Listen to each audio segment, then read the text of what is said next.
Good afternoon and welcome. My name is Hannah Magnuson. I am a graduate student at UAB working towards a master's in elementary education, and my background is in public health.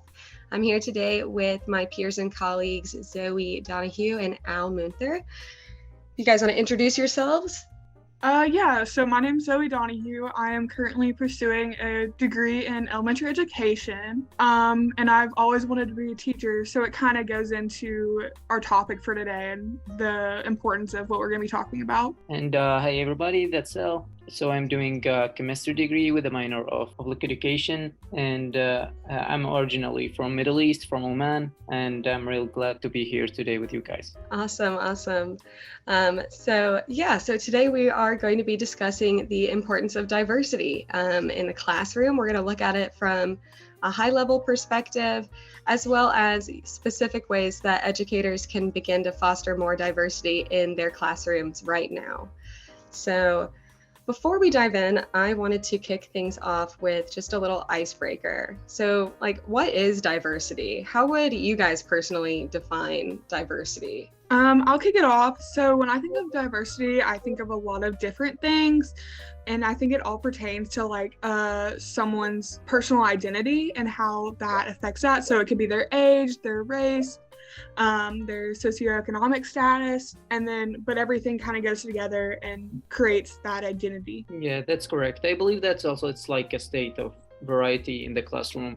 They are from different beliefs, from different ethics, from different cultures. People who even are originally from another part of the world. For example, they have different races, or in other case, they came here at the midpoint or in some point of their life.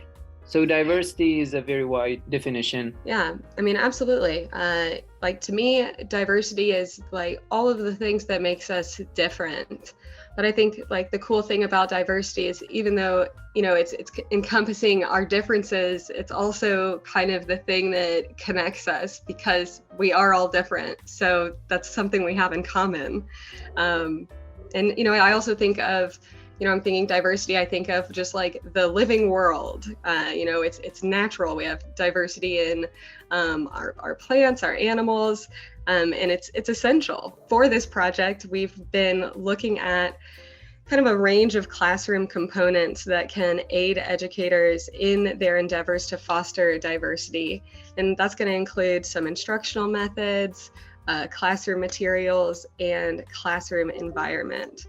So I guess I'm going to let Al kind of dive into some of our more kind of instructional methods in terms of diversity. So first, what I wanted to discuss you with is, I'm very surprised, honestly, because I'm not original from the United States. I'm from another part of the world. How much United States is very diverse. You can find somebody at least from the same part of the world that you are from easily in the United States. That's not happening in many parts of the world. And I have found that many researchers speaking about how much people feel more welcome to the United States more than many places.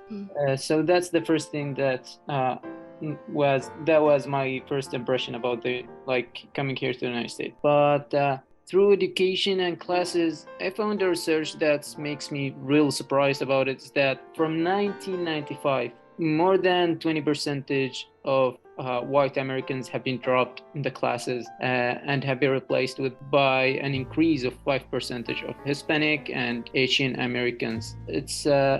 That's give us an idea about the increase that's happening in the classroom and how many diverse that we are getting in through the days. That's a good idea to also for us as a teachers to use that as a benefit in the classroom, to use some skills, some activities that could help us to give the information for the student.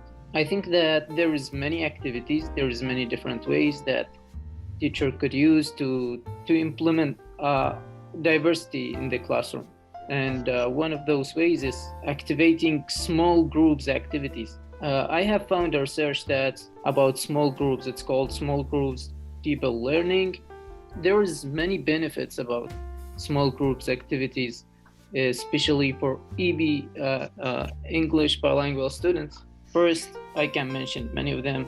First, children come to the classroom with different strengths, and we could notice that, and they have different interests, different experiences, different needs. So small groups activities could allow them to meet children where they are, introducing ideas, activities, cultures. I can say small groups learning also provide opportunities for children to ask many different questions, and for students to answer or help children to find those answers. And also it's give them some kind of socializing, could I say, because they could meet new friends and could practice their English more. Yeah, Al, I really love how you touched on how like the creating this diversity within small groups is a great way to like meet the children where they are.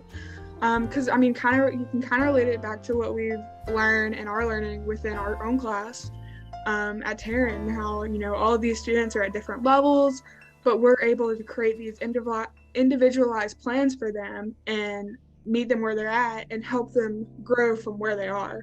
So I definitely see how important that is. Also too, touching on the socializing aspect of it, you know, when we are looking at classrooms that maybe could benefit from, you know, more diversity, inclusion, we might end up seeing kids kind of separating into their own groups. Maybe if there are language barriers, you might not necessarily always see interaction across groups, but by intentionally utilizing small groups as a method of instruction, you can move from those homogeneous groups to more heterogeneous and begin building those connections across groups and giving kids opportunities to not only educate one another on their own cultures and their own backgrounds and to really share that, but to also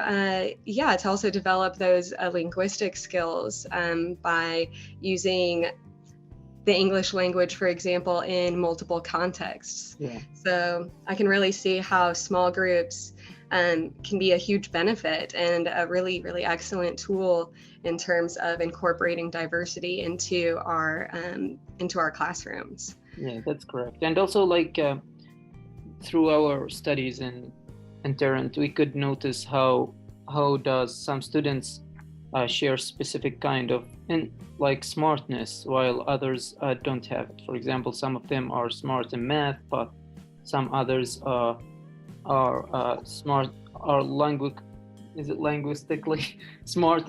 So they are good in languages, but they are not, for example, in science. They have some strengths and some weaknesses. So small groups could fill that gap between them. Yeah, kind of supporting one another's learning, beyond the social, emotional, but into the academic context by maybe partnering kids who are more proficient in an area with kids who maybe are struggling. I think, that's another point to support these small groups and as part of instruction. I think that's fantastic. I agree. I mean, I don't have the research behind me to back me up, but from what I've learned and from what I've seen through all of our classes is a lot of times students learn best from their peers. So I definitely agree with what both you and Al and Hannah have said. Having those small groups is a great way for them to, that will benefit their learning. Absolutely. So small groups is one of our instructional methods that we really wanted to focus on. But we also wanted to focus a little bit on materials. So of course, learning materials and the things that teachers are selecting to facilitate their instruction is just as important as how we are setting the children up and splitting them up and kind of how we're designing that. The actual content and resources and materials involved in that are equally important. So I know Zoe is going to talk to us a little bit about that. Zoe, you want to dive in? Yeah, so I'm kind of going to bounce off what you had previously said a minute ago, talking about how the materials we use, you kind of bounced around it, but you talked about how like the materials we use are really good at, showing students other cultures, but also like having them represented. So that's kind of what I wanted to talk about, because, having a diverse classroom library is very important because it not only shows that students are represented and valued, but the literature introduces us to the new worlds. It's one of the big reasons why it's really important for us as educators or future educators to have literature in a library that reflects our students' backgrounds and cultures. So specifically, I watched a TED Talk by Grace Lin, and she references windows and mirrors. And she states that the book is not only a window to see the world, but a mirror that allows you to see a reflection of yourself. So windows and books are things that students are able to experience other cultures and people through these books. How you see the world, and it's a great way to teach students how to navigate honor culture and make pro-social choices. Kind of to like do a big overview of that, it's like an intro to different worlds. While mirrors, on the other hand, is, like I said, a great way to see ourselves. Books reflect images of students' multiple identities in the world we truly live in. Seeing ourselves in books is empowering, and it helps us see ourselves in relation to the world, while also building a sense of belonging and connection. Kind of the overview of that would be a lesson in empathy. So that's kind of what I thought, how important it is, because not only is it important to have that diversity in the small groups and just overall classroom environment, it's really important to have the materials in the classroom where they can physically see that they are represented, valued, and important. Yeah, no, I think that literature is an excellent platform for incorporating diversity in the classroom.